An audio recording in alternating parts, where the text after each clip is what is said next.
Hi, Run Your Story family. This is Allison Gilliard with Run Your Story, where every story needs to be heard. And what an incredible honor I had to sit down with my dear friend, Andra Bruce, and her run story. I talk about this story with Andra, and that is when we were running during a race and she was coming back and I hadn't finished yet.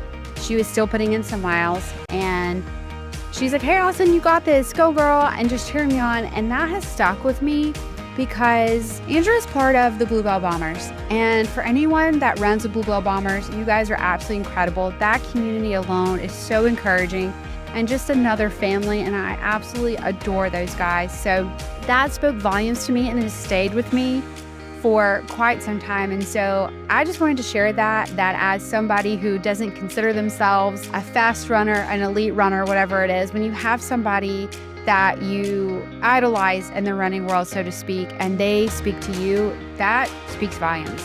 But I loved getting this opportunity to sit down and just hear her story and hear her thoughts. And also, fun fact, I kind of knew this, but then I also learned more about it, that she doesn't run during the summer. And what an incredible journey that's been for her, where she's like, I don't want to get burned out and I don't like running in the heat. So an incredible story, and I got to learn a lot, and I'm so grateful and very thankful for this friendship that I have. So thank you, Andra, for sharing your story, your heart, and your home. I loved getting to know you and Bob more, and just thank you again so much for all that you've done, for speaking to me, making me a part of your community, and I'm just incredibly thankful for that. And the guy who makes all of this possible is fueling our podcast this month, and that is Gilliard Tech Services. Guys, if your website is looking kind of rough, or you've been meaning to finally get one, or you have no idea where to start at, you can contact Greg Gilliard at Gilliard Tech Services. His website is gilliardts.com. Guys, right now on summer vacation, he's got a little bit more time. He would love to sit down with you. His consult is free, and you can just pick his brain and he can help you, whether it's going with him down the right path or it's, hey, here's what works and doesn't work. Whatever it is, he builds clean, modern sites, and he loves it. He loves to teach. You will get way more than what you bargained for when it comes to sitting down with Gray and picking his brain and his mindset. So you can learn more at gilliardts.com. It's also on our website at runnerstory.com. He does so much for the running community, and he does so much for Run Your Story, and he edits the podcast, which is not in his portfolio, but he does that because he believes in Run Your Story. And so we're incredibly grateful for him. Him and Dave work hand in hand with the blog, and so they're extraordinary individuals. So appreciative of what the team at Run Your Story brings together. So thank you, Gray Gilliard from Gilliard Tech Services, for believing in Run Your Story, for fueling the podcast this month, and for making every website come true. So it's amazing, guys. It really, really is. So you will be so glad that you reached out to him. So Gilliard Tech Services, that's gilliardts.com for more information, or again, you can go to runnerstory.com and pick up that information. All right, guys, get ready, get set, and go run with my friend Andra and her run story.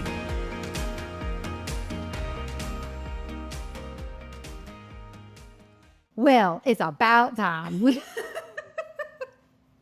I am so excited about this. I've been excited for a while, and I'm going to share a story. Okay. So I cannot remember, and I was trying to think about what race this was. And so, first of all, I'm in the presence of an elite athlete right here. Bluebell Bomber, dominating, all the things. Really one of my running idols, just so you know. Yep. So we were, obviously, you were already done. You was probably one of your training runs. So you had used the race, and then you were coming back. And I mean, I'm sure I looked like I was dying in the back. And you're like, "Go, Allison." And I was like, she knows my name. And the girl I was running with was like, "Who is that?" And I was like, "Well, she's a Bluebell Bomber. And she knows me." It just took me a moment. So I just want to say, as a fangirl of yours, thank you, that it really meant a lot to me that an elite as yourself would take the time to cheer me on, and your cute little outfit that you have with your sprint shorts. We know what you wear. So I appreciate that. And it really helped me. You made me feel so comfortable in the fact that you've always made me feel like I'm part of the elite group. So I appreciate that. I don't feel like I am elite. I just put in my time and to challenge myself to get better. So it's just an inner self just pushing me to go. So I've always been between softball. I've always been a competitor, and I wear it on my sleeve.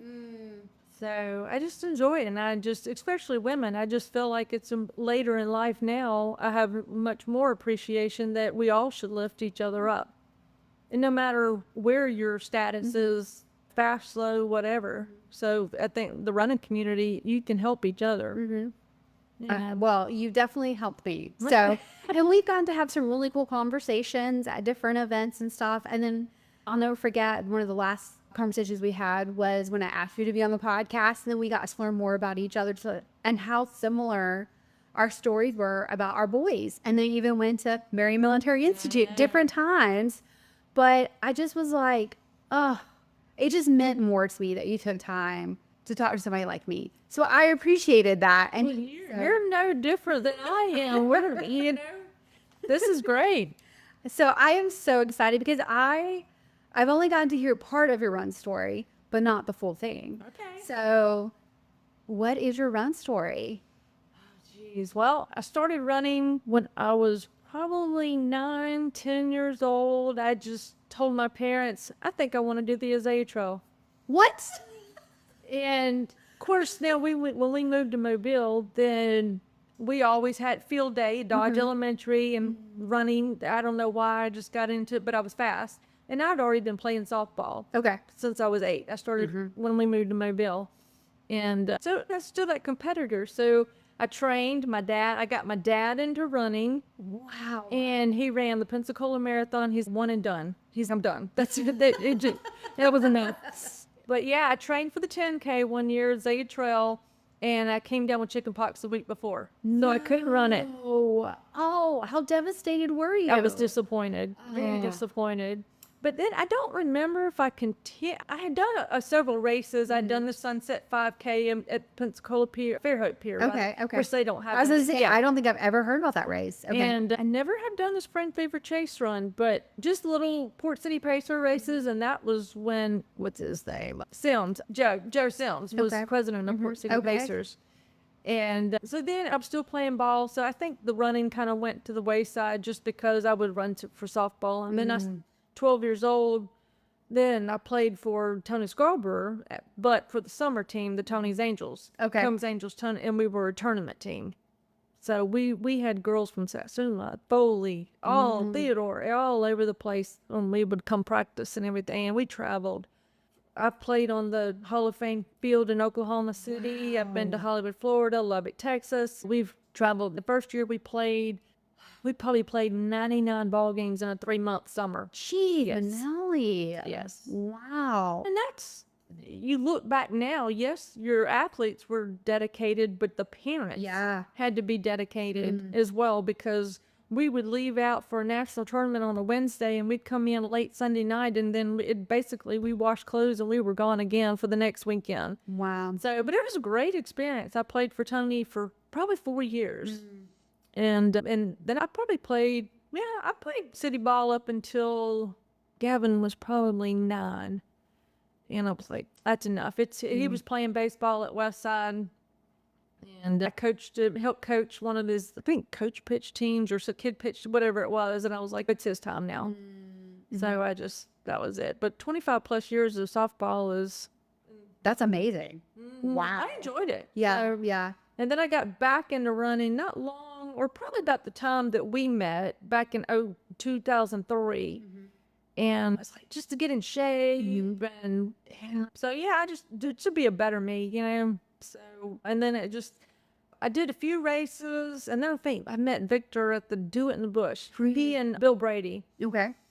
And I think I had done real well that race. And Victor's like, hey, come on out to Bluebell and run with us. We run it. And then I realized what training to run races was all about and how in depth it could get. And could really find or define, not really define, but just help me see just in my training. I mean, I would just get out and run. Just didn't know anything about speed work, tempo runs. I would just get out and see what kind of miles And he's like, oh, come on out. And they whipped my butt. We'd go out there and run 10 miles, and I am just like donkey breathing for that. But it was a great experience. And then, of course, it's been 20 years now since I'd known Victor. So, Wow.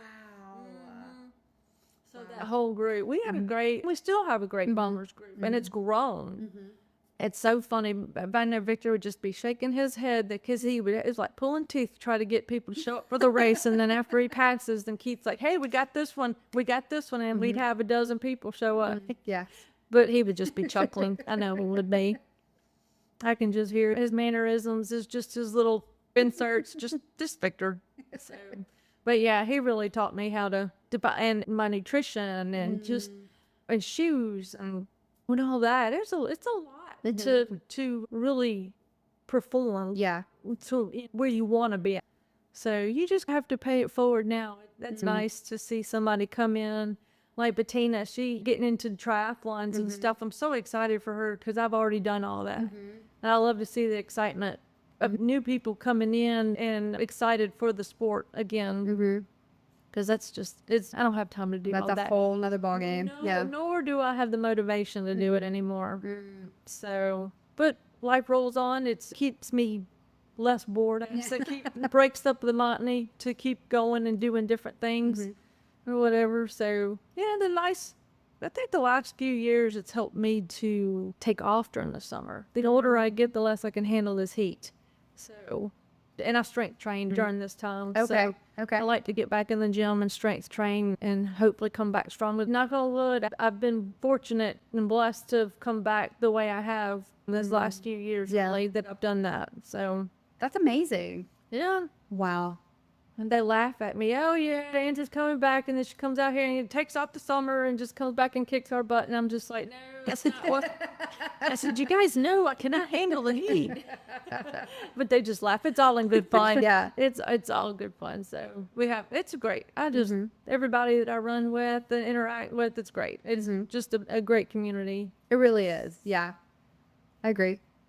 It's like a whole nother family. Yeah. And then Bob goes with you everywhere. Yes. Yeah. Yes, he is a great Sherpa.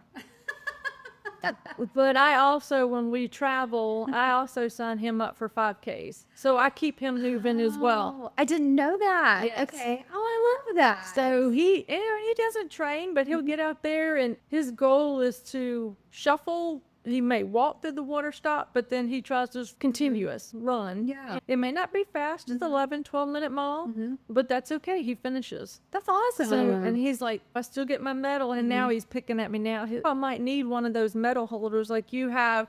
I'm starting to get a little...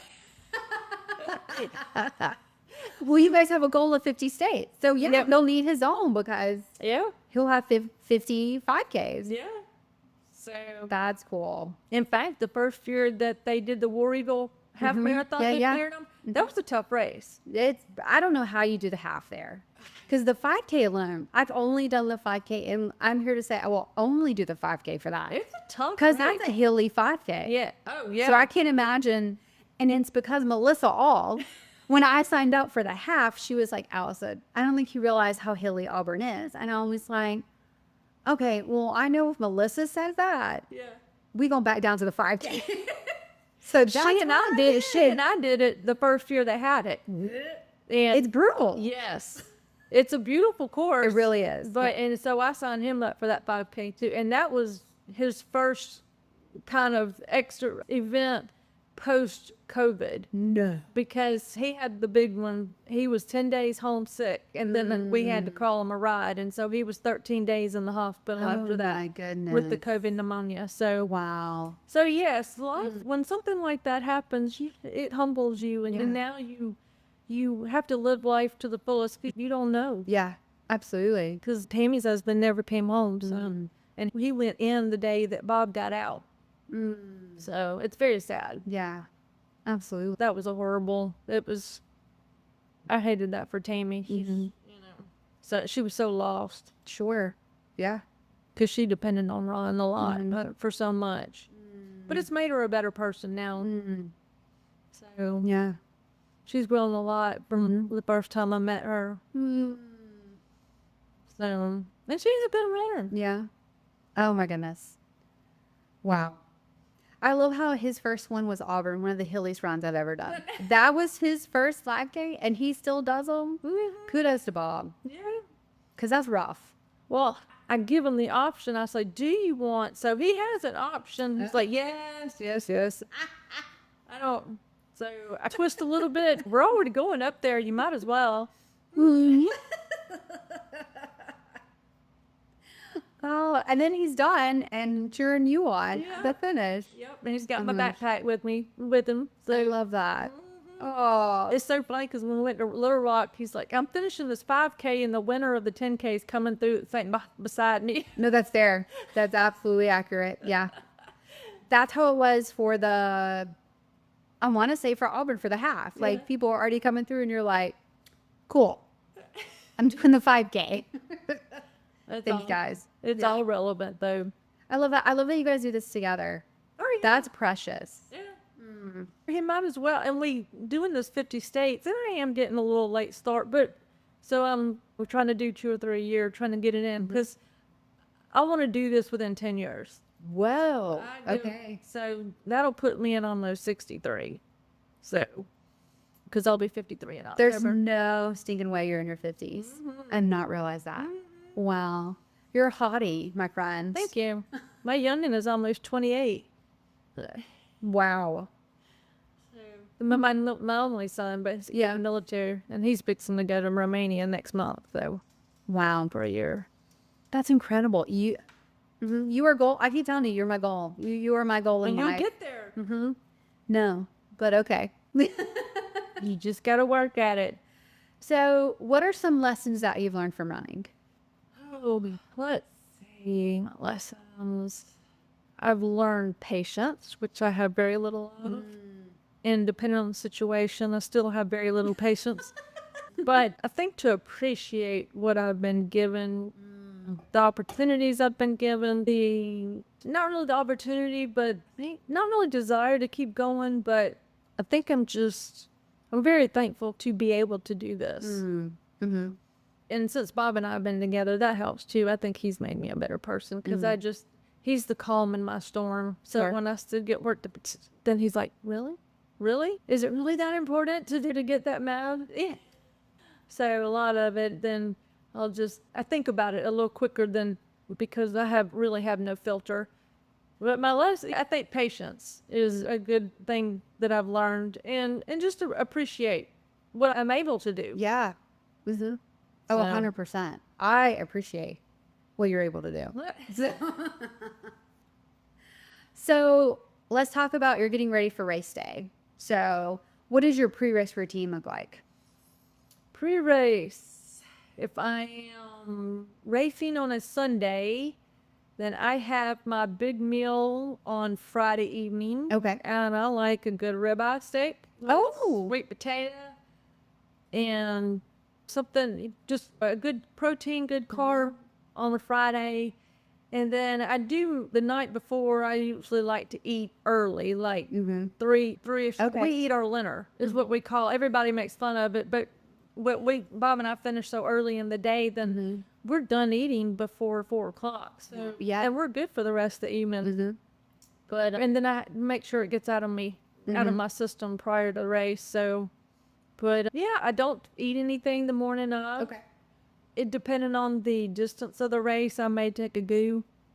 But other than that, and then I just have my water bottle with either my element in it, or depending on the race, I'll have element in my tail end Okay. for calories and stuff. But no big pre-race. I might do a little warm up, but no big pre-race. I'm not really superstitious, except for having my water bottle for some reason. Okay. So, but other than that, it's just I have to be within, because as long as I've been doing this, I still get the pre-race anxiety. Sure. No matter just 5K or a half marathon, just right before. So in Cincinnati, I guess I just really got beside myself starting it was the first race because I did the Skyline Chili Challenge. So we had the 10K and the 5K on Saturday, and then I did the half on Sunday.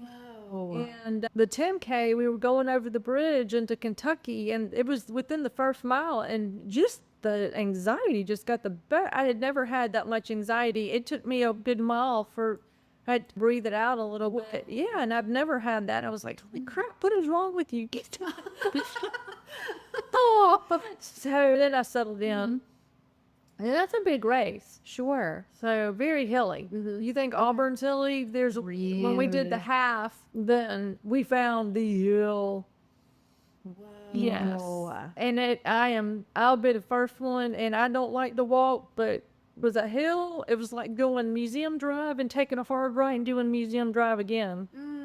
And I took that hard right turn, and because it got to the right, put my hand up so people back behind me would know I'm at a walk. Wow. I walked for about 30 seconds, and then I kept going. Yeah. So I was like, and I raced on Saturday. I didn't just run the 10 5K. I raced, and you still had the hills for those two races too. I'll just say, oh, man, I'm glad Ohio's out of my way now.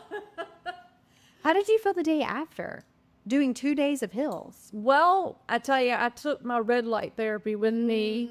So after the 10 and 5K, took my shower, and I did some red light therapy. And 30 minutes across the top of my legs and 30 minutes across the back. And so I just chilled. And probably the first mile, I could tell I had raced the day before, but then I just settled in. But and then I like my chocolate milk or whatever for a post race or whatever, just to get a quick protein. Sure. And recovery, and some Advil. That's fair. Yeah. That's well deserved. But I guess I felt okay because and I hated that I couldn't wait on some of the other girls to come in, but we actually had a tour to tour the Great American Ballpark where the Reds play not long after our race. So I guess all that walking that we did, we parked the car, we walked everywhere. Wow. We did a lot. Get out of here. No, I like to, now these 3 states that we did, North Carolina and Arkansas and Ohio, I look to see things to do in this area and stuff. So I start making kind of a to-do list and when these places are open and where they are. So let's do this party town this day, so we can get it all in. So I think because we walked so much, then I wasn't quite as sore. Walked it all out. Nice. Okay. So, yeah. So then we did the tour, and then we went to the ball game later on. Oh, that's fun. Yeah. Yeah. And that kind of concluded the rest of the trip, because then we came on back the next morning. So, but I'm not very fortunate. And there was, like I said, I was a little sore, but I just, after Saturday's race, I knew I had to prepare for Sunday. So I brought my red light with me. Nice. Okay. Yeah. And like it. And foam roller. That's right. And the Advil. Yeah, Let's talk about when you did mention that you like a chocolate milk after a race. What else do you like to do post race? Not really. Well, if I use it as a training race and I have a few more miles, then I'll jog it out. I'll finish up Which you're notorious for doing. Yes. A few more miles. I'll do some before a race and some after, just depending on how many miles I need. But really just my chocolate milk, and that's just depending on the distance of the race. Okay. 5Ks, 10Ks, probably not so much that I need that. Just the bigger races. But it's just, I'm not real hungry right after a race. And just depends on how hot or whatever. I might have a beer, depending, or maybe just a water and bananas good. But I'm not really all that hungry after a race. I will later on. Okay. Then my sugar level will start dropping a little bit. But other than that, and they have so much. A lot of these races have so much. The Cooper River Bridge run that we went up to, oh my gosh, the after party was insane. They had so many tents. They had this one company called Healthy Cell. They're gel packs, and they had stuff for mobility and joint, and they had one for sleep. I'm like, never heard of this company. Yeah. So Melissa and I, because she and I went up there to do the Cooper River. So I got the joint and the mobility one. I was like, and it's got an orange flavor to it. It's rather tasty. I was like, let me try this. So I was like, well, this might be a little something. Sure. And I actually was thinking of Bob, because he hurts all the time. Shoulder and all this kind of stuff. So I get him to take it more than me. Just because he's leaving more. I mean, I move a lot, but he just has more inflammation than I do. But that's really cool to be able to experiment at expos and be able to be like, hey, I've never heard of this company before, and let's check that out. They were Cool. Dave's bread, which they have. I love Dave Killer Bread. They had snacks. They do. I never knew they had snacks because so they were there handing out snacks. They had Celsius. They had body armor. I mean, people were just going. They had literally were carrying the fruit boxes that they had, literally going from tent to tent, loading up these boxes. People were running around with just stuff. It was insane. I had never seen that many vendors at a post race. This was post race. That's incredible. Yes. Wow. And there was there was 36,400 and something people that did that. 10K. That's incredible. Yes, that's bigger than the Boston Marathon. That's bigger than Crescent City Classic, which was 20,000. And that, to me, with a lot of people. That's a lot of people from New Orleans. Yeah. I don't ever care to do that one again because I was like, so many people. But this was their 48th year to do it. Wow. And they had it down to a pack. Sure. There were just people as far as you could see in corrals. That's incredible. So it was really neat. That was tough. Yeah. Because you had 1.2 miles of incline. I'm just like, man. And then I go to Cincinnati and I'm like, Andrew, you just did Cooper River. Why didn't you do that? This hill. And so I think I think by the time a Flying Pig came around, then I was done mentally. I'm kind of, it's burnout time. So, which I think is wise because that's what I was thinking about when you were saying that you take summers off. And I'm like, well, you have that time to just not have to worry about anything when it comes to running. You can go out for a leisurely walk if you want to. But as you said, you use this time to strength train. And then I'm thinking, well, geez, you're not going to burn out. By Friday, now you're going to be like, okay, I've got fresh flags. I'm ready to go. A fresh mind, just a clear head. And plus it's boat season. It gets warmer now with boat season. So I've had my season. Now it's Bob's season. Okay. So I was going to say, how did you come to understand that? Okay, I'm going to take this season. I'm going to take this block off and I'm not running. Because for runners, that's hard. yes. So how did you come to that mindset? Because I can't, the heat kills me during the summer. And it feels like I suffocate during the summer. Oh, for sure. I like to run when it's cold. A lot of people say, Queen, thank you. a lot of people say, oh, it burns my lungs. No, give it to me. I can breathe better. In 20-degree weather all day long. It does not burn me. So I just can't. I now in my 30s, when I was getting ready training for Ironman, I could go out at lunchtime at high noon and I'll go run 3 or 4 miles during my lunch. It's a 30-minute lunch. That was when I worked in Saraland. So change clothes, go run, come back, change back into my work clothes and all that. But and that was 100-degree weather and I won't even touch it now. So, but yeah, I think it just refreshes me to just stop. And strength training, I can build back what I've torn down for several months. So, and there's just no rhyme or reason why. It just has worked for me. Everybody has their runners. We're just weird. Yeah. We just have our own little niche. And the older I get, I cannot handle the heat. So, and working for the post office, and I do tolerate it in and out. For the post office, and last year I was okay because I came back, I was bored, so I did come back a little earlier, but I just can't do it in the heat of the summer. Yeah. So I think it's such a cool idea. it's helped me, and I think some of them have started inheriting that too. Yeah. So, But that's a great ringtone. thank you. But yeah, I think some of the other ladies we're all about the same age, they're kind of like, oh, Andrew, it makes sense now that way. It's funny, but it makes sense why she takes off for the summer. That's cool though. I love it. But also you're still moving. You're doing things. And like you said, you're building back. I love that. That's such a cool idea. And some people will ask me, well, what do you do for cardio during the summer? Well, I walk the dogs at least 30 minutes every day in the morning if it's not raining, but I will get on, my cardio would be the elliptical machine. I don't run, no impact. I may spin on the bike or I may the elliptical machine, but no impact. Wow. None of that. I'll need all that. So, because that's just what I beat down. Yeah. So, Wow. it's weird, but it makes sense for me. Yeah. It's worked for me so far in the last probably few 3 or 4 years maybe. That's incredible. So Okay. I like it. You've mentioned several races. What has been your favorite race so far? Because I know you've got a long ways to go. Yeah. But do you have a favorite so far? I do. I like Battleship 12K. That's my girl. I think they've done a very good job. And I do the Mississippi Gulf Coast race as well. It's close. It's very well organized. It's a pretty run.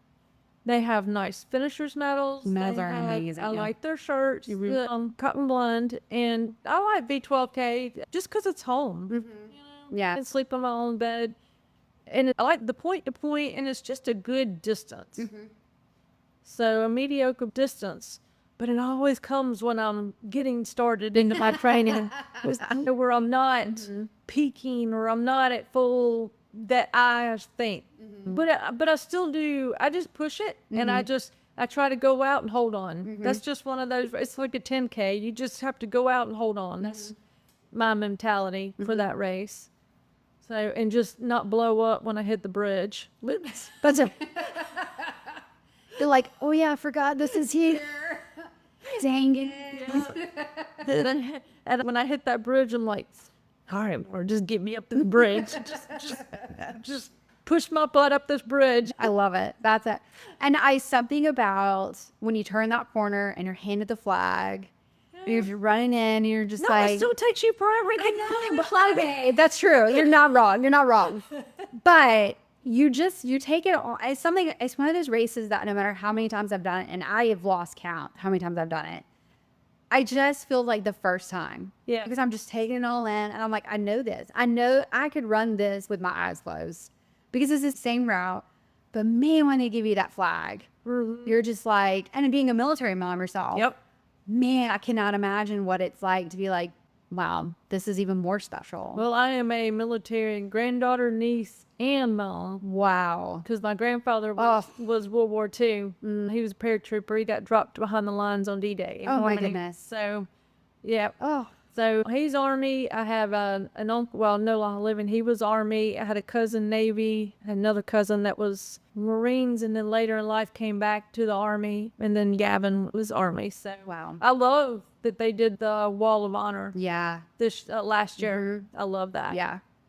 And their medals are also. Oh yeah, I love them. Those are some cool. And in the challenge point, that's fun. I didn't do it the first year, and then I think maybe I saw George Bass's medal he had posted or whatever. It's like, ooh, let me check this race out. I guess I had not heard, or just maybe it wasn't season, but I haven't done all of them. But I've done most of the 10 years. So, but yeah, that's a good race, and I do like Mississippi. That last mile. Dude, you think when you turn the corner, that's when you should kick it in, but then you got another one. That's right. Yeah. If you're like, when does this end? And I'm just like, man. And then you even have a little bitty hill. Like at the end that you're, but I like that. I like they do a great job putting that race on. And then I like the medals and the shirts and everything. I like the long sleeve shirts and stuff. So then like saying Mississippi, but so we'll see. I enjoyed North Carolina. It was a pretty course. Little Rock was it was very well done. Fun Pig was very well done, but I've done it. Yeah. It wasn't one of those, I'm coming back eventually on this. Been there, done that. Okay. Trying to move on.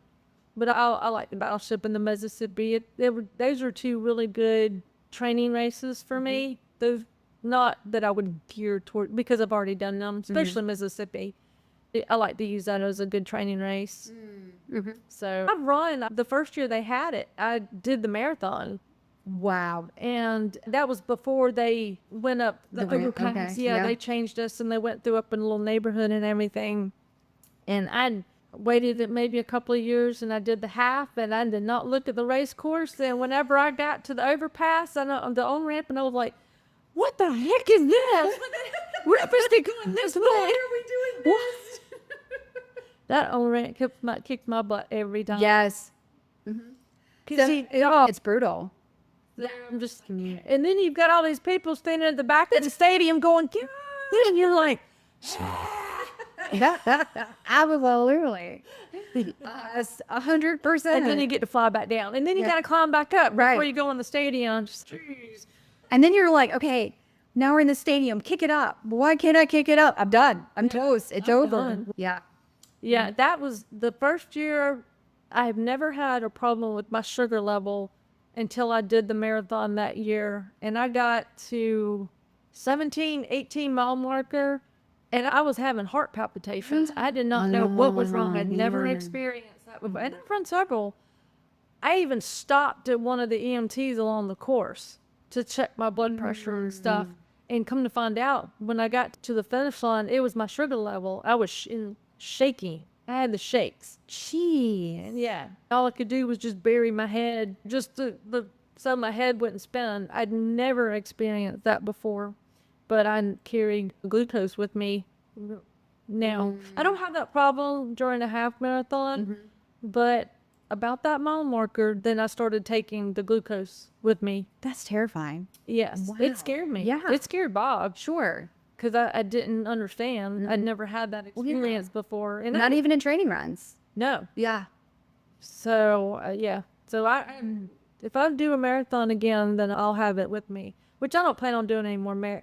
I say I don't plan on. I have one that's been on my bucket list as long as I've been running now, and that's the Marine Corps Marathon. I would have signed up this year, being the 50th anniversary, but it just, because I started so early last year, my training, and I've already run 6, 7, 8 months into I was a little, and getting to the Flying Pig, I was already in burnout mode. Sure. So when I get there, I don't want to, because I would have had to continue my training, and I'm done. So I need to, maybe that, I say that, Bob, maybe the year my double nickel, when I turn 55, that'll be, because it's always around my birthday.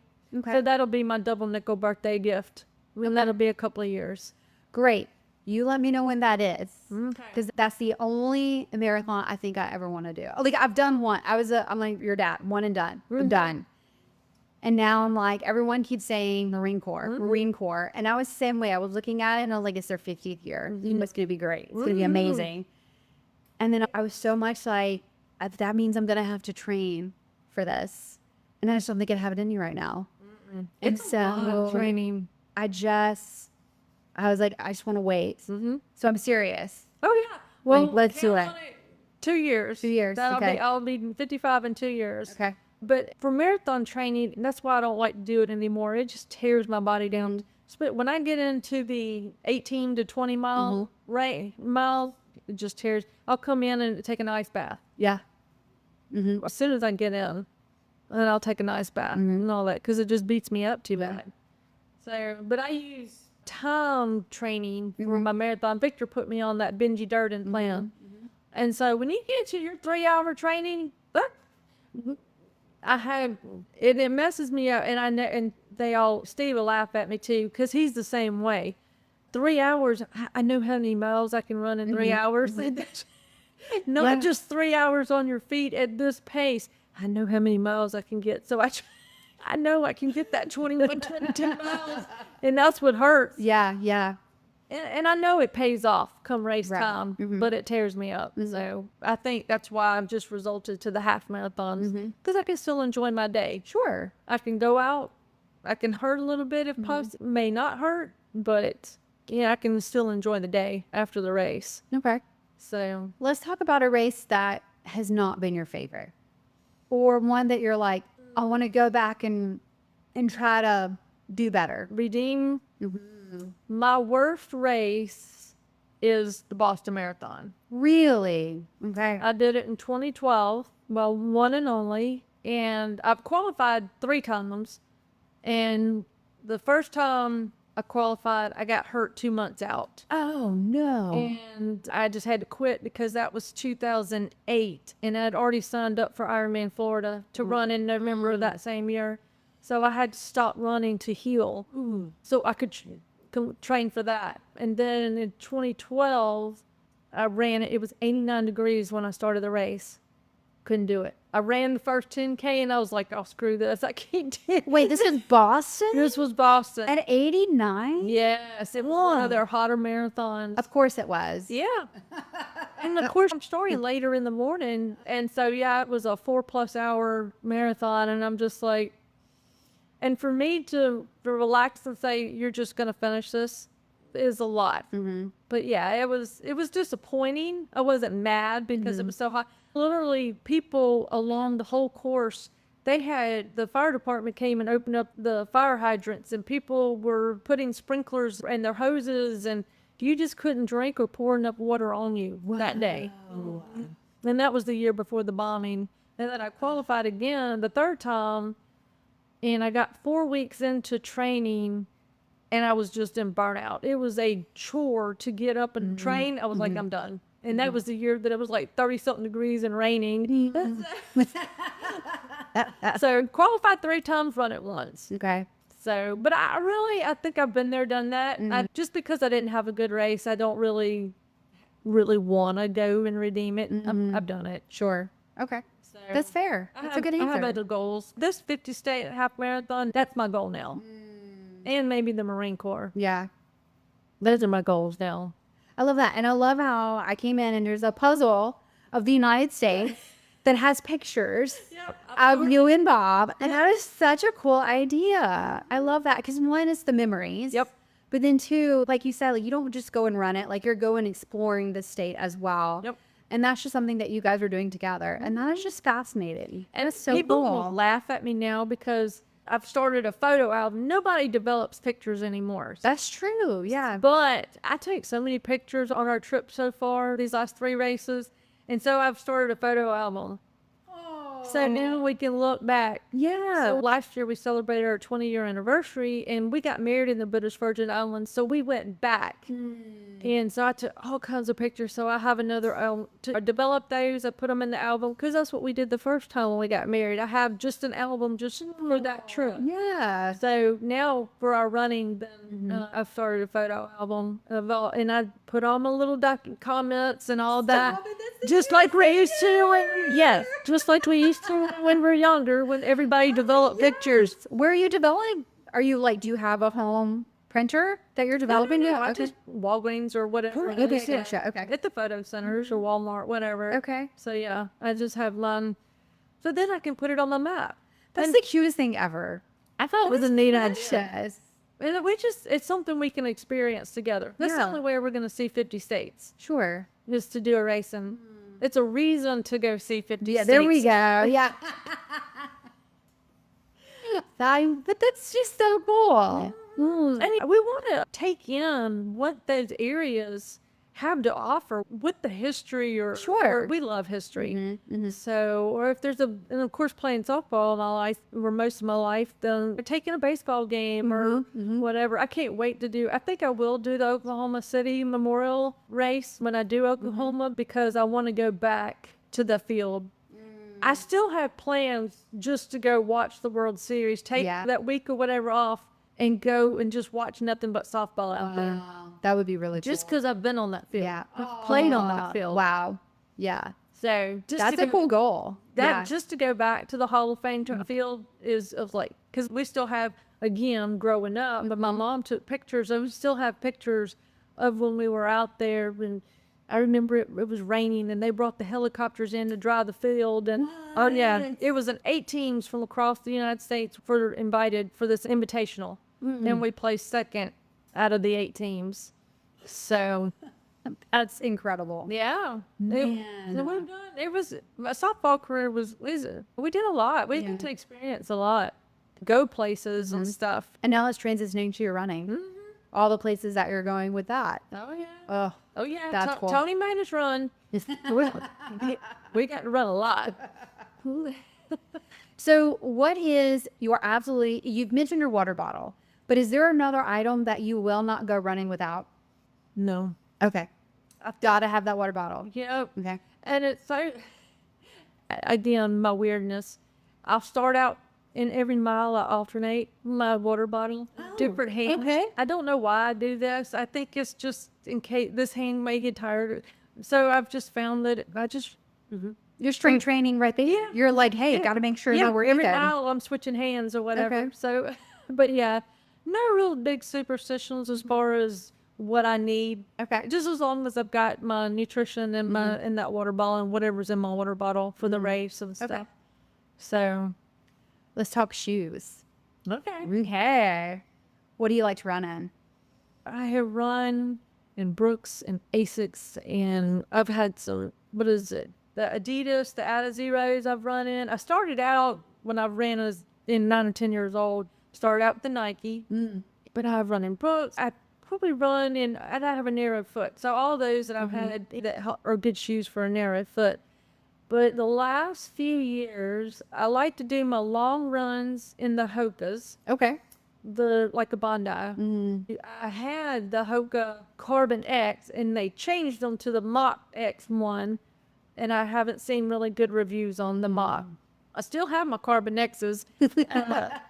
They've seen a pretty good bit of miles, but I've changed to the Saucony Speed, Endorphin Speeds for training, speed work and tempo works, and then I like to race in the Saucony Endorphin Pros. Ooh, And okay. this is my second pair I've had. Okay. I love this pair. The difference in the pair that I had and this pair are such a difference. Really? It just has so much bounce response to it whenever I race. So, and I like the flashy shoe. I wish they would make them as shoes. My race shoes are bright yellow. Bob's like, I saw you coming. I saw those shoes. But yeah, I like the flashy shoe. I wish they would make more women's shoes bright Flashy. colors like the men's. And you love a good pair of fun shorts. Yeah. Yeah. Mm-hmm. Not so much pink. And when we went to Flying Pig, of course, I hated that we had our tanks. Suzanne and Chris had our tanks made and everything, and I didn't get it the morning of, and I'd already just got decked out and I was in my mental state. But I did put my tank on for the picture or whatever, but it was cool that morning, so I was running not a long sleeve, but just a little bit of a sleeve. So I didn't wear the tank, but I still have it. But that is probably the only pink that I have. Okay. Everybody knows that. I'm just not a pink kind of girl. No. But you like flashy, loud colors. Yes, I like flashy. And patterns on the shorts. Yes, and I have to coordinate. Yes, you do. I know. I've seen your outfits. He's laughing because Keith is like that Today, I'm telling you, I don't know if it's a Bluebell Bomber thing or not, but you guys you come well dressed. Yeah. And I feel like that should be like a video. Even in the hat. Even in the hats. There's going to be something in the hat that's going to coordinate with the running gear. It's wild. It's wild to me. I feel like there should be like a slow motion video of you guys like walking. Get your outfit. Like Abby Ringer video. That would be genius. We did the Beatles Abbey Road in the street. That's the while everyone else is like dropping their draw. Those are the bombers. Yeah, we've grown. I was really surprised at how many have come out. And Keith did all this recruiting and everything. And some of us older ones were like, But then you can get to know the people when we're like, okay, it's okay. It's okay.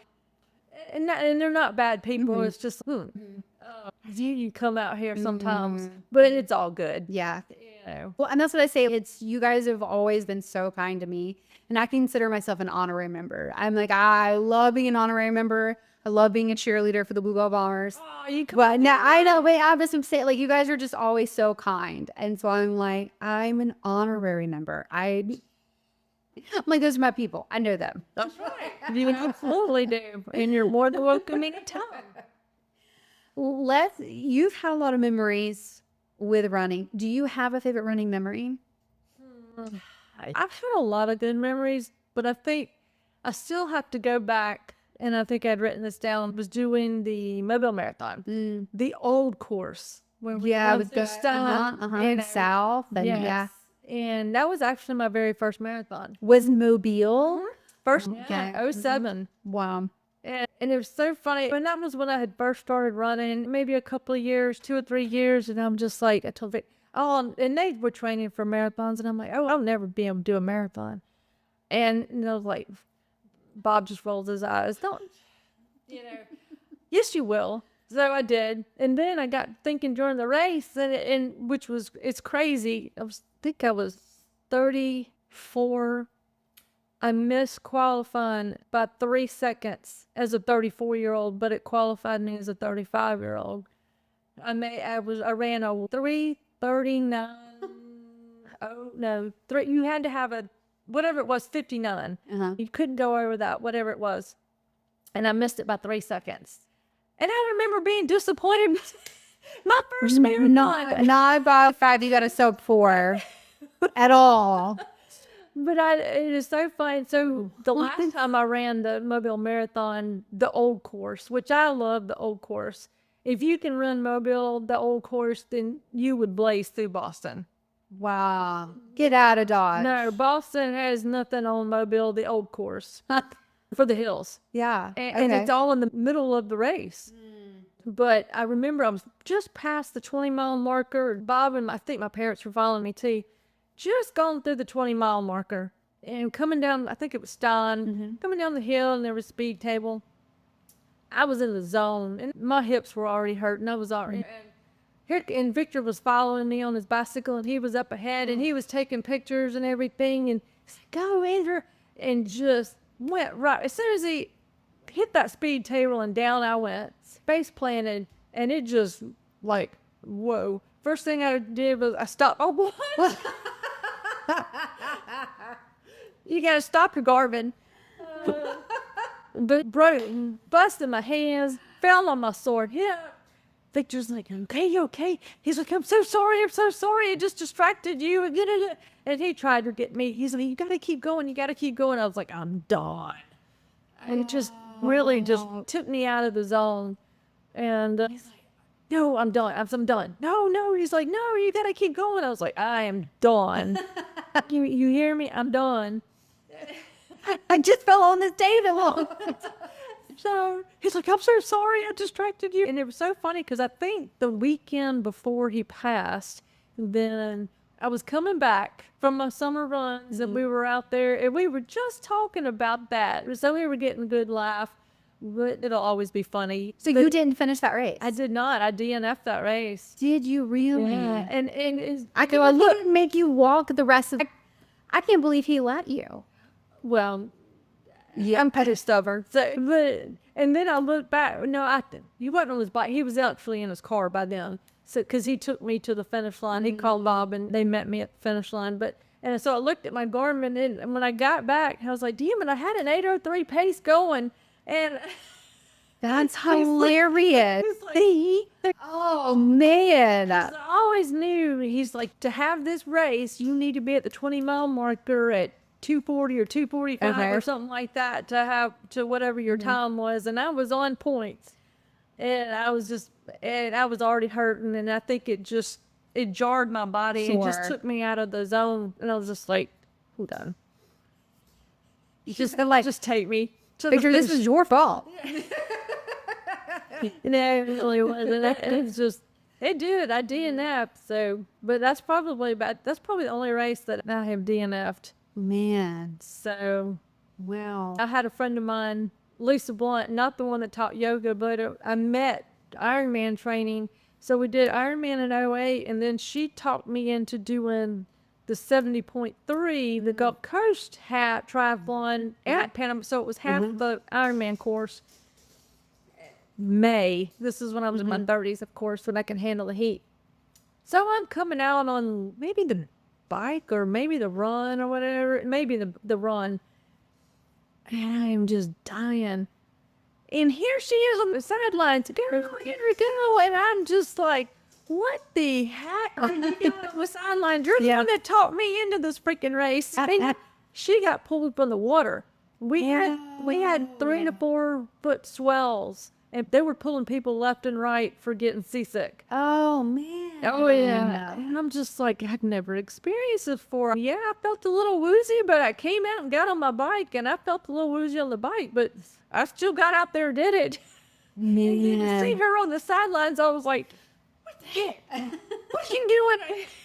I was like, she would have taught me into doing this stupid race. Man, that's crazy. Yeah. Man. but yeah, we had some good times. And now she lives in Bentonville, Arkansas. They had moved back to college. She was from Colorado Springs. Okay. And her husband was Coast Guard when they moved here. And I've gone back out to Colorado and we've done some hikes out there. I did cool. a couple of 13ers and I did my first 14er out there. So that was a good trip. So yeah, That's incredible. oh yeah, I enjoy it all. Just something to break up in my. You just love hiking. Now I was proud of him when we went to Little Rock. We did a couple of hikes, and he's not one for heights, so we just took our time. Yeah. We went up a little bit and we sat, walked a little bit and we sat, but he made it to the top. And those are true mountains. Yeah. Look, we don't have that here where we're like, this is a mountain. Yeah, I mean, Cheehaw, okay. Yeah. But not like Little Rock, Colorado, Georgia. Those are mountains. oh yeah. So that's incredible. Yeah. I've never been to Colorado and not snow skied, so to go out there and hike was great. It's such a good time, so pretty. I was about to say, I bet it's Still had gorgeous. snow on the caps and everything, Oh. but that was such a great trip. I think we're just gonna have to meet back because, like I said, she lives in Arkansas now, so she loves to mountain bike. So That's cool. oh, big mountain bike. Yeah. So that is just the premier area to mountain bike. Interesting. Okay. So, but yeah, we had some good times. And of course, I don't cycle much anymore, so my bike is collecting dust. As is mine. I go in there occasionally and I'm like, I remember the century rides. Yeah. I don't want to do century rides anymore. But I remember them and I remember what you do. Yeah. But Remember the one to Hope Hole and Pensacola and do those rides up there. Now you talking about some hills. yeah.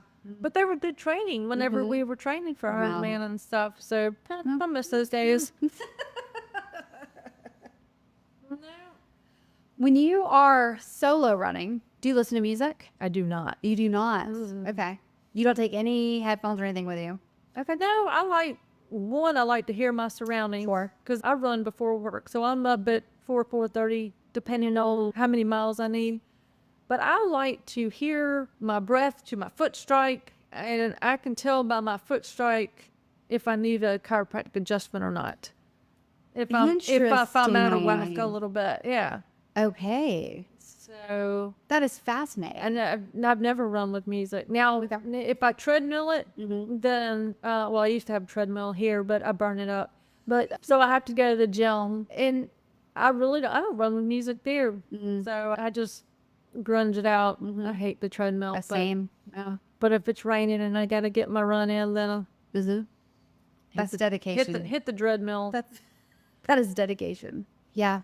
But yeah, I can't listen to music. My breathing, I don't know, it's just breathing gets off. I'm just not, everything just has to sync with me whenever I'm running. That's So fascinating. That's really cool. it's another one of my weirdness. No, I think it's fascinating. I think I like how you just know your body so well. Yeah. And that is really cool. 20 years. That's amazing. Wow. So You mentioned recovery with the red light therapy. How did you come about putting that in your toolbox? that's just here recently. Okay. I've always had the foam rollers. Okay. Or the stick. You know, I'll roll out my stick and I will travel with my stick. But getting ready for Gasparilla last year, when we did the 4-race challenge, then it was probably 2 or 3 weeks prior to the race. I was having to limit my running.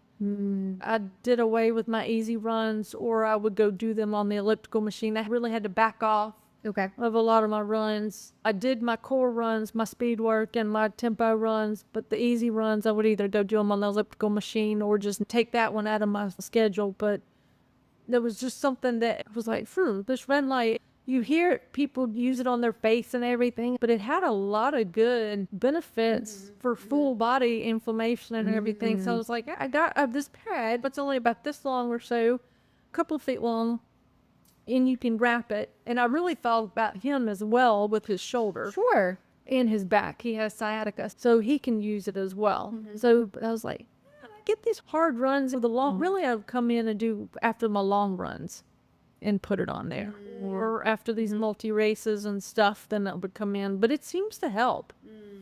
So far, knock on wood, Yeah. I've only had it for a few months.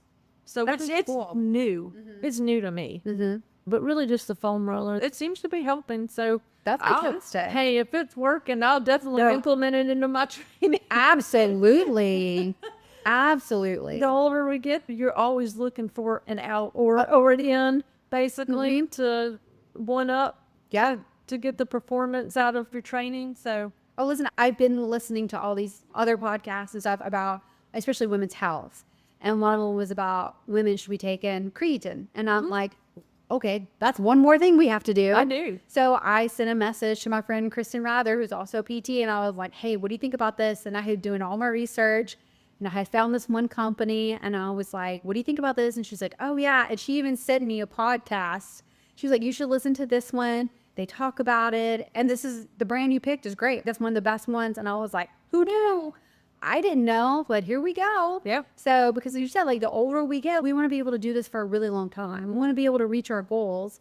We want to be able to go hiking or whatever it is we want to be able to do, not just run. We want to be able to be active. And so to be able to have that, to be able to go and do that, if a friend calls you up, hey, let's go hiking, let's go do this, let's go do that. Hey, it could be 7 miles, could be 13 miles. That's right. I just want to be able to do it. that's right. And so what we do now impacts tomorrow. And so it's just all of that. So I love the red light therapy. I love how you're like, hey, you're gonna try and see if it works. Great. Yeah, just like that healthy cell. That Yeah, gel. absolutely. Yeah. I liked it. I ended up getting a monthly supply, one for Bob, really. But I actually add creatine into my water bottle. Too. Yeah. It's like a lemon lime flavor. But I would use the creatine when I'd go to the gym. But just this year, then I started implementing it into my run bottle. Isn't it fascinating? So I put a little creatine, a little tailwind, and a little element. And I only put the element in there because the tailwind is so sweet. So I put the element in there. A little salt. Yeah. Yeah. So another one is on my. You're like, and what is it? What's the ice cream that has the 3 flavors? I just put them on a clonal. It's cocktail. A little cocktail in your water when you're running water bottle. That's fantastic. You know, when I see you, I'm gonna be like, is that the cocktail? Yeah, is that the cocktail? Wink, wink. You're Shake, shake. A little shaky, shaky. It's my juice of choice. That takes juicing to a whole nother level, doesn't it? I got a little grapefruit, a little lemon lime, and a little mango. Forget the fact we're not drug dealers. We're like health dealers. What else can we do? Love it. And now that I'm post menopause and have been for several years, when I had my blood work done, I had wanted to know my T levels, and they had dropped. So I had DHEA as well. Okay. To bring it back up as well. So, and I think that helps too. Sure. Yeah. So, Dude, like I said, I think it's incredible how in tune you are to your body. That is fascinating. I'm always looking for an up. Yeah, okay. Our next race and be like, drug tester. Go peeing up, and that's my porta potty over there. If it turns orange or red, I swear. I'm clean up somewhere. Just a little creatine and a big complex. We're good. I swear, at the next race, I'm going to be like, tester. It's the shoes, I swear. Too much shoes make me look bad. Oh my goodness. Oh, that was so funny. That is great. That's what I did, I think, for the Battleship 12K, because that's usually the first race I break out my race shoes in. Get out of here. That is. They are brand new out of the box. Stop. No, it's dead serious. My first pair of endorphins and this last pair of endorphin pros, they are right out of the box. This is the first race I'm running in them.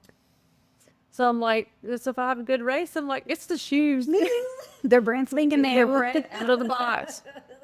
For the last 2 years, I've done that. That's a new shoe smell, baby. My feet hadn't broke. They don't know. My feet doesn't know them yet, so they just say go. That is fantastic. Another part of my weirdness. No, I think it's great. I love your weirdness. I love it so much. I'm not afraid to put on a brand new pair of shoes and run a race. And Yeah. not maybe a half marathon, but I will run a 10K Sure. in a pair of shoes right out of the box. Yeah. So not even walking in them. Yeah. Out of the box. Yeah, race. we throwing them on the feet and going. That's right. We'll see how they work. He was like, I'll demo this.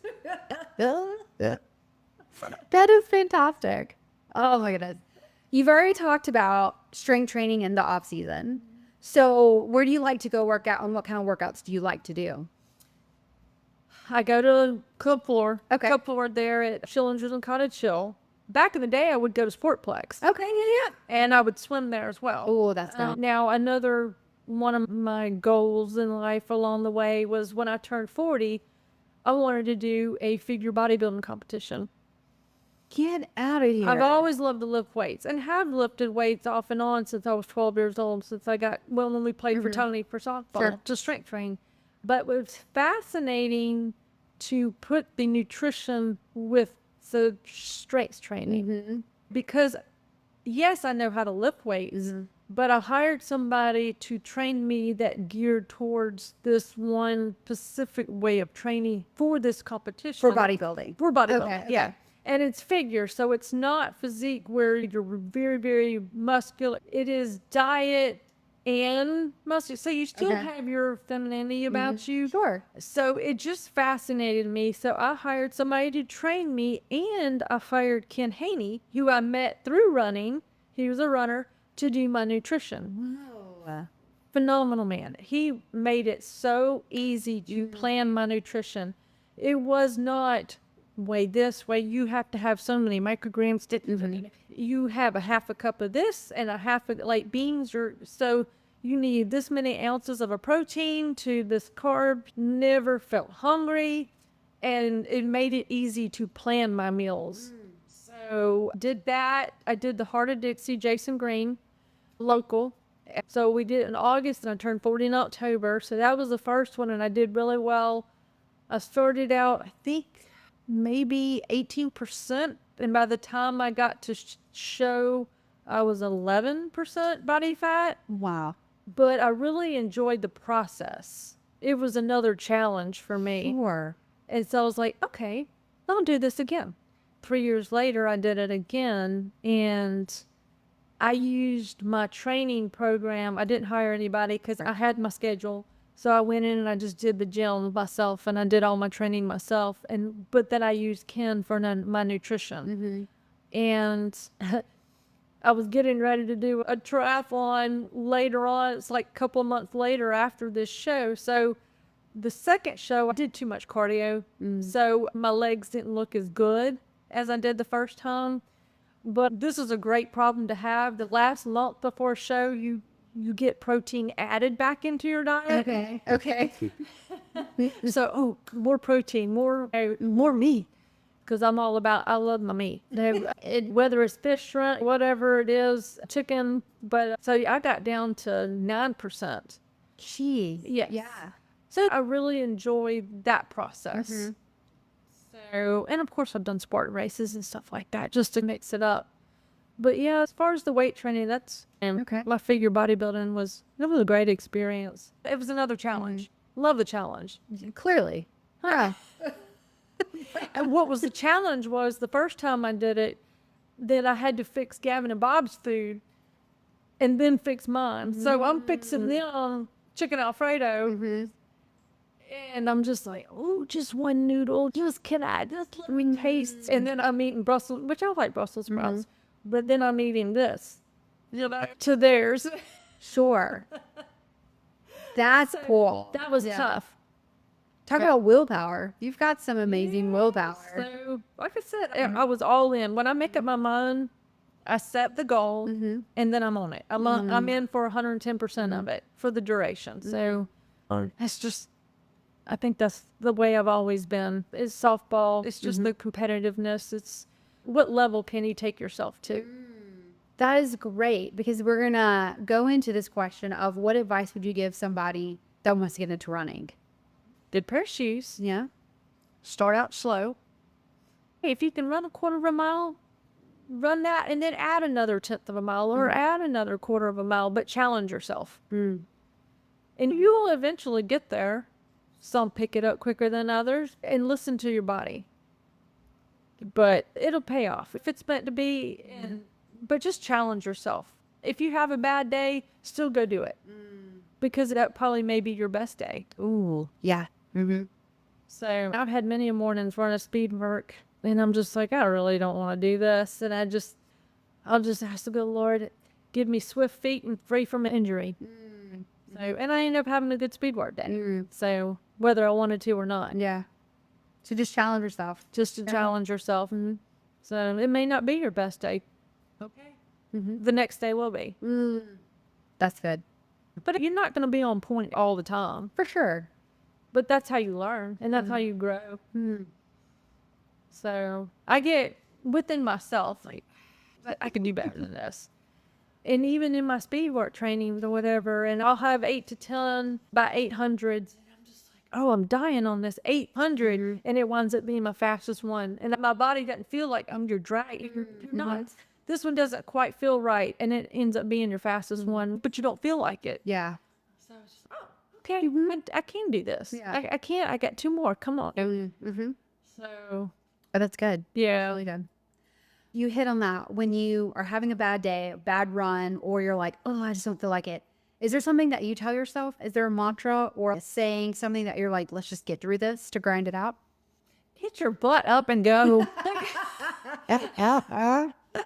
Okay. Because if I don't do this work before work, I'm not going to come home and do it. I don't want to come home from the post office and think about having to go for a run. Okay. Mentally, I'm done. I want to come home and sit on my butt. So put your butt up now. Just go ahead. It starts my day. Okay. I say that it starts my day, so I go run so I can absorb the crazy for the day. Okay.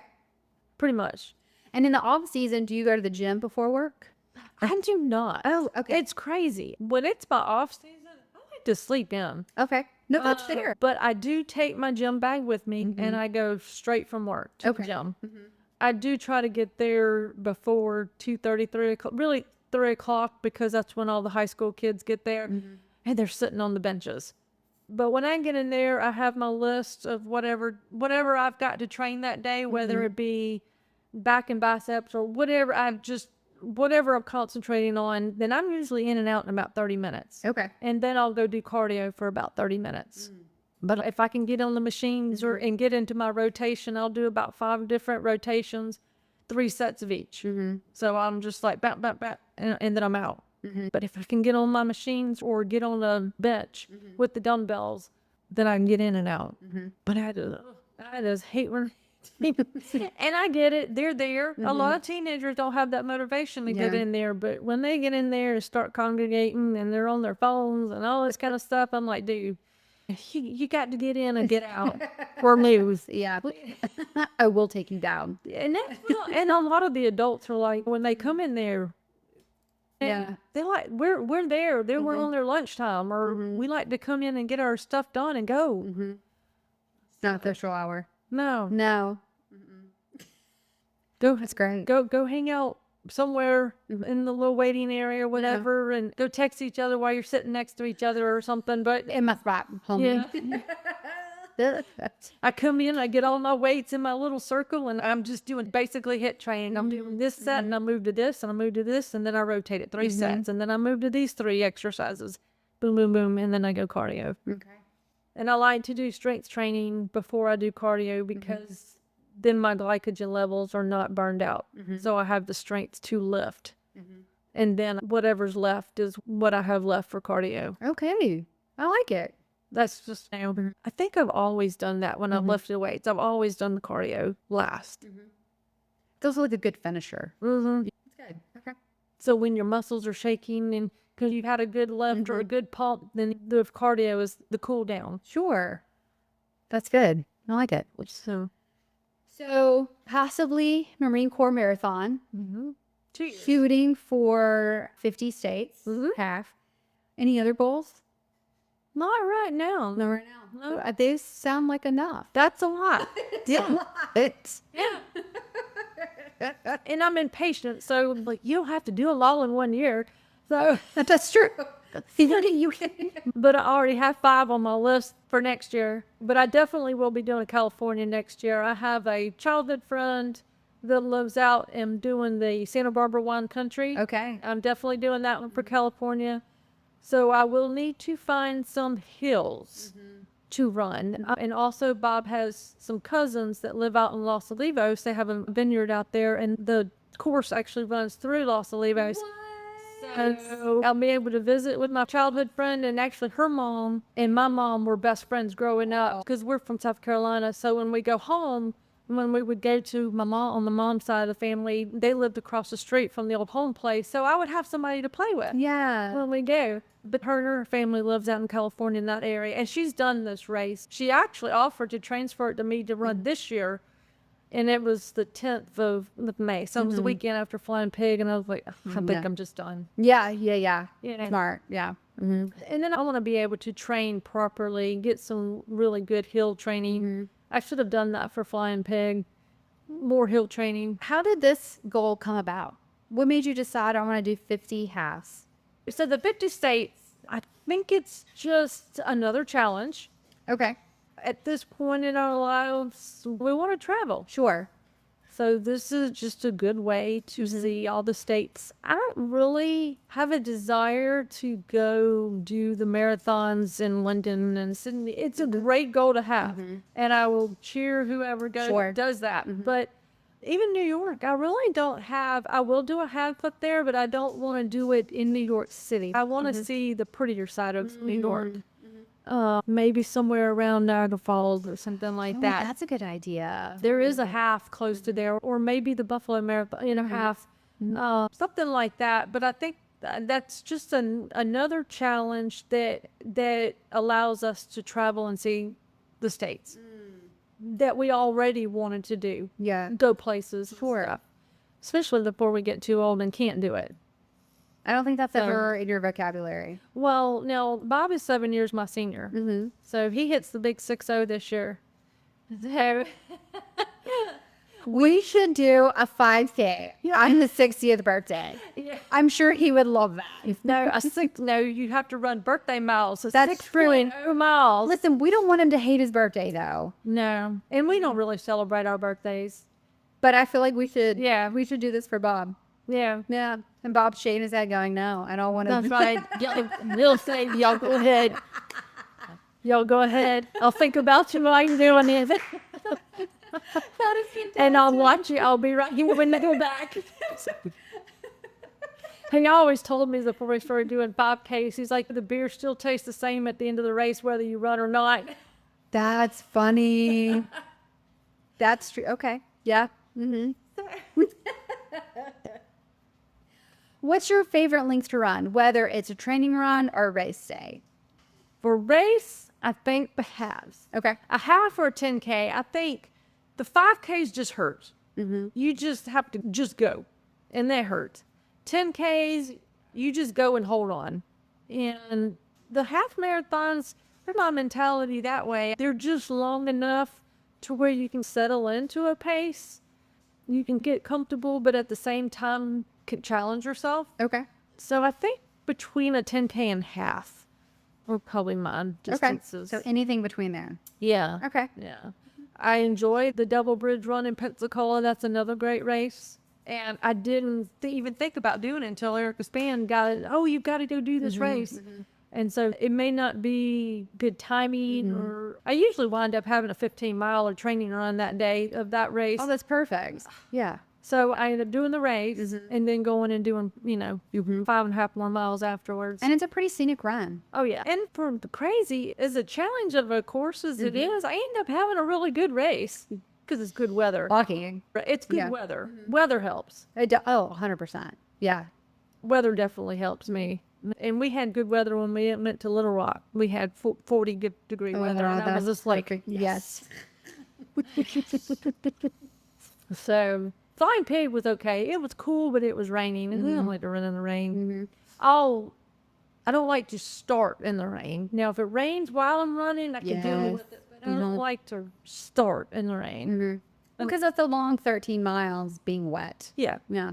No, I get that. Your feet are wet. That's the worst. And your shoes are as splashy in the rain. No. No.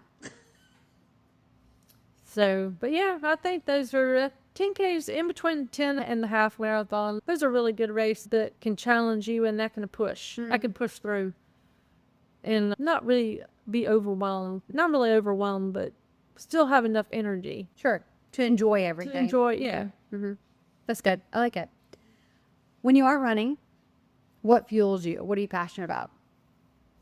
I like to do wood art. I like to cut my wood out of my holiday pieces and stuff. I think I have a piece for every holiday, but I really love Halloween and Christmas. Okay. I have some animatronics and stuff for Halloween, but my Christmas stuff, I have a 3-dimensional sled and reindeer and elves and Santa Claus. And then I have a couple of Mardi Gras pieces and I think Valentine's. But yeah, I've done that for years. I think I started it when I had Gavin. His theme of his nursery was classic Winnie the Pooh. And I just got I think I went to a coloring book or something and got Winnie the Pooh characters and got a projector and whatever height it was. I just drew it out on a piece of plywood and cut it out with a scroll saw and painted it. And I put it in the yard. So that kind of, from then on. That's fascinating. I've got toy soldiers. I think I've got an Uncle Sam for the 4th of July. But yeah, I just enjoy that. And Bob, going back to my lack of patience, but he's like, I don't know how you say you don't have any patience when you can sit here for hours and cut this out and paint it.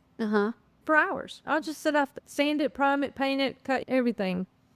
Then I'll just work on it. Several years ago, and it took me several years to do it, but I did a life-size nativity scene.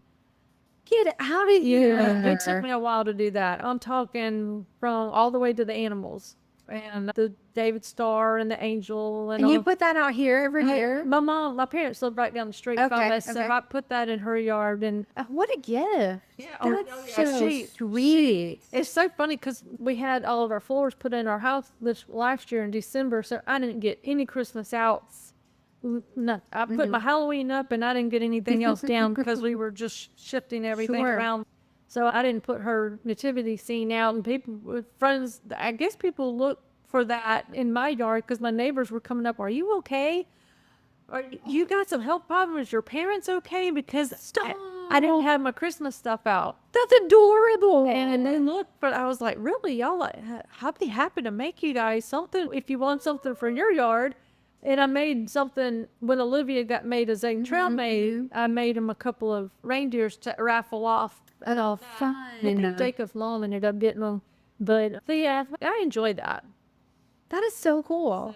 It's fun. I've always enjoyed drawing, just doodling or whatever. But yeah, I can sit for hours.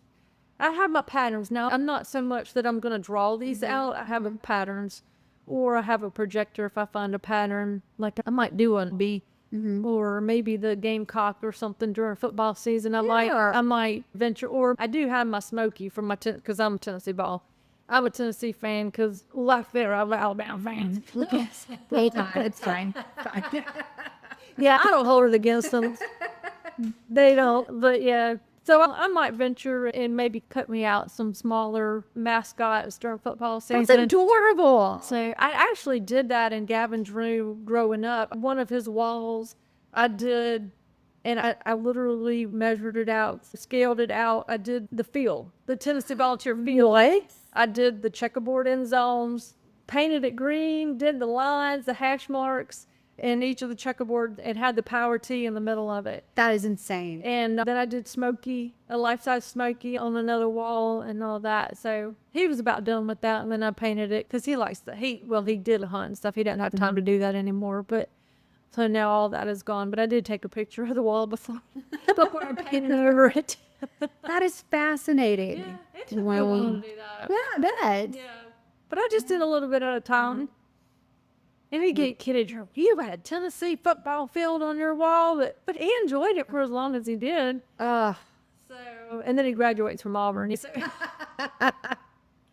Only because they had a good relation between Marion Military and Auburn. So as it worked out, his senior year, the last few weeks was when COVID hit his senior year. So he was driving to Montgomery because he was over in charge of the logistics of all the PPEs, going to all the nursing homes, and then he was going back to Auburn, back to trying to go to studies. So, but he finished. He got his bachelor's degree and to keep his rank. Yeah. So now he's a captain. That's amazing. And when he comes back from Romania, then he will, several months, 6 or 8 months after he comes back, then he should rank to major. Wow. So that's exciting. That is very exciting. So, almost 28 years old. There we go. So, and he's married and has a little boy. So we see him about once a month. He's a police officer in Satsuma. So that's his full time. You gotta be proud. Oh, absolutely. Absolutely. He's my one and only. So he didn't give us too many problems. And Bob and I met, he was 6, just turned 6 when we met. And then we got married 10 months after we met, and Gavin was almost 7. And he will call Bob before he will call his dad. Bob's been more of a father to him and a great role model for him. Great advice. And again, he's the voice of reason. Sure. And so I have one of those. Yep. Yeah, I get it. I get it. So, and he was the first one when they had their little boy. He knew Bob was up, but he was the first one that Gavin called when they had the little boy. So, or no, they were going in labor. They were headed to the hospital because they had him at 8:04 in the morning, which Gavin was born at 4:08 in the afternoon. Stop. So I thought that was funny. That's precious. Yeah. Oh, you love your family. Oh, yeah. Yeah, yeah. We're not very big, but I have a sister, and it's just the 2 of us. And my parents didn't need boys because we were rough growing up. Sure. Yeah, you kept them busy. Yeah. Well, between playing ball, we danced. We did gymnastics or tumbled. My sister did more gymnastics than I did. So we would play at a tournament at Municipal Park, and then we'd take the wet wash rag in a Ziploc bag, and we were headed to a recital. So we were rubbing off all the rubber guys and putting our tights in our little toilet on. Getting ready to dance that night. But they were being well-rounded, and you really didn't have time to get in trouble. No. But I found some. They were okay. Okay. All right. Yep. I was a little rebellious in my teenage years. So. But here we are. Yes. That's amazing. Yep. Any final words of wisdom, my friend? Just live life to the fullest. I think I'm grateful for what I have and what I've been able to do, and hopefully continue to do. So just enjoy, embrace it, embrace what's given to you. Oh, that's good. The good and the bad. Yeah, and don't take it for granted. Because as we know, it can be taken away. So I always remember that when Victor passed, his brother Eric, it just gives me chills because he didn't, I think they found out, well, later on that day that Victor had passed, and he just opened up his Bible the next morning, and it just came to this Bible verse, Ephesians 1:39-16. Only God knows your days, how many days that you're going to be on this earth. So you just try to remember that. Yeah. And embrace it. But I have a good life. I have a good family. Yeah, I've been able to, I'm very fortunate to be able to do what I can do and have done. And do it well. And continue to do it. Knock on wood, I can continue to do it injury free. Although I know I'll have my aches and pains. But you have your red light recovery. I know. There we go. So and your cocktail. So I've got my cocktail in my water bottle. Cheers. When you send me out on the race course, cheers.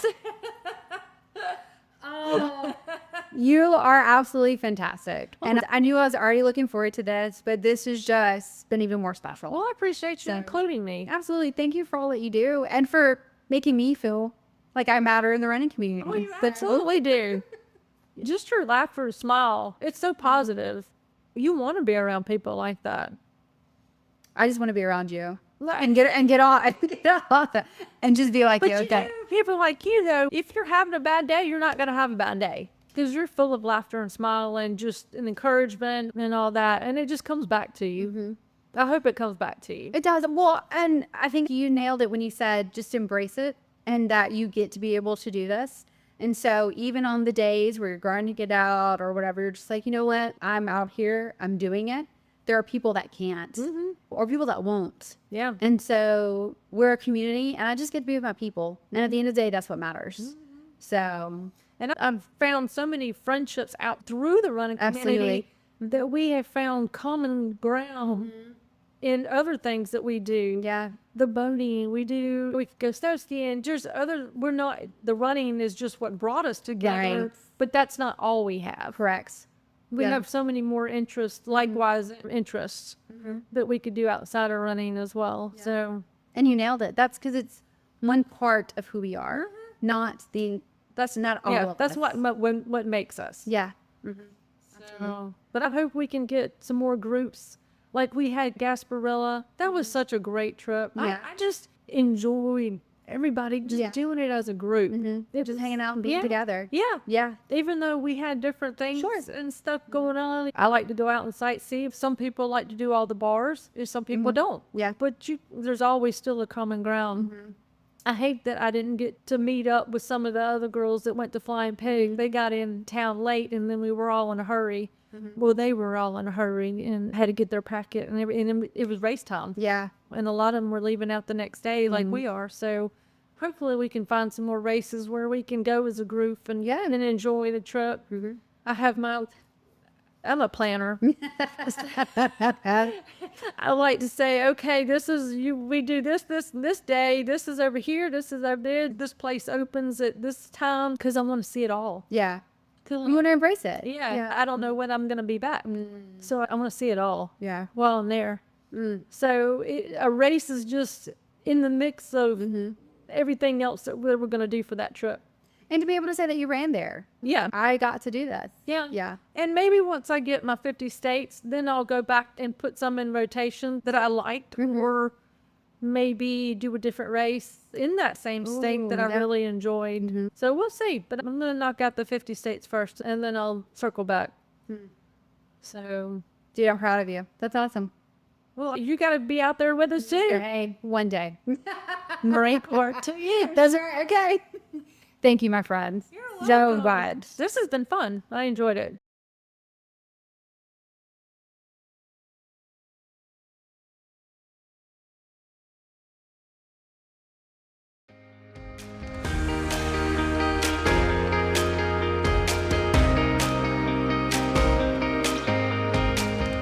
Andra, my friend, I have no doubt you are going to hit up all those 50 states. I'm so excited for you.